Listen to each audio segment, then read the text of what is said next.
Success leaves clues. Are you even looking? Look at someone who made it. You see the house, the car, the business, the lifestyle. But those aren't the clues that explain their success. They're the evidence. The real clues are usually hidden in everything that happened before the money showed up. And once you start looking for those clues, a strange pattern appears. Different industries, different backgrounds, different personalities. Yet many successful people keep making remarkably similar decisions. The first clue is value.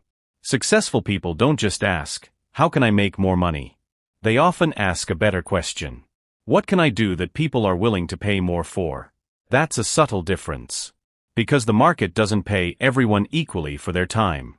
A person who develops a rare skill, solves an expensive problem, or becomes difficult to replace can create far more earning power than someone who simply works longer hours.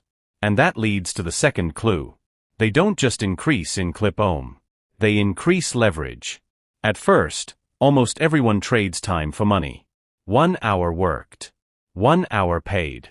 But eventually, successful people look for ways to make their effort travel further. Technology can multiply their output. A team can multiply their capacity. A business system can keep working without every decision passing through one person. Capital can be put to work. An audience can create opportunities. The goal isn't simply to work harder. It's to make 1 unit of effort produce more than 1 unit of result. But there's another clue that may be even more important. Time. Imagine 2 people receive the same opportunity. One asks, "What do I get from this next month?" The other asks, "Where could this put me 10 years from now?" Those 2 people may make completely different decisions. The first might chase quick results. The second might spend years building a skill, a reputation, a business, or an asset. And for a long time, the second person may look like they're moving slower. Until suddenly, they're not. That's the power of compounding. Not just in money. In knowledge. In relationships. In reputation. In experience. Small advantages can stack on top of each other until the gap becomes enormous. But successful people also understand something most people learn the hard way. Opportunity usually arrives before you're ready for it. That's why preparation matters. The skill you learn today might become valuable years later. The relationship you build today might open a door tomorrow. The reputation you earn slowly might bring opportunities you never had to chase. The clue is simple. They build before they need. And when they finally get a win, they don't always treat it as the finish line. They reinvest it. A successful business owner might put profits back into the business. A professional might use higher income to develop even more valuable skills. An investor might focus on building productive assets. The first win becomes fuel for the next one. Then there's the clue people often misunderstand. They know when to move. Successful people don't always stay loyal to the first path they choose. Sometimes they change careers. Sometimes they leave a business. Sometimes they enter a new market.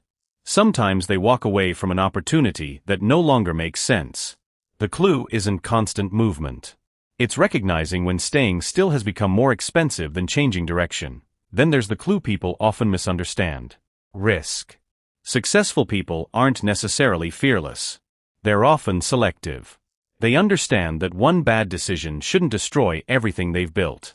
So instead of asking, "Can I avoid all risk?"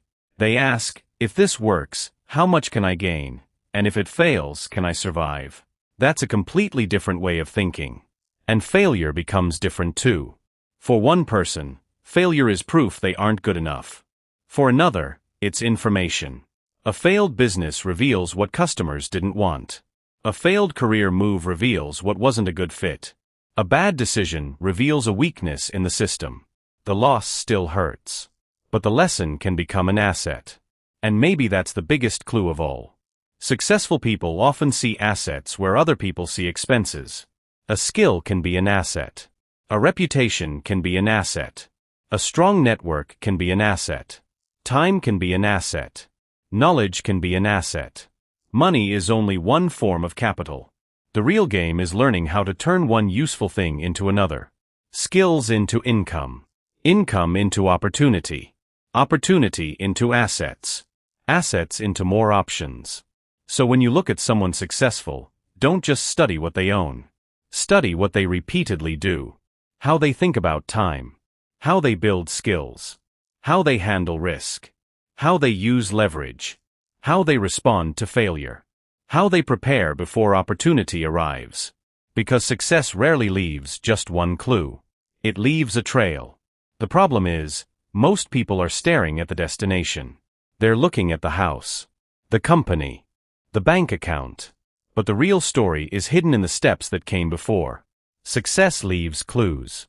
The question is, are you looking at the right ones?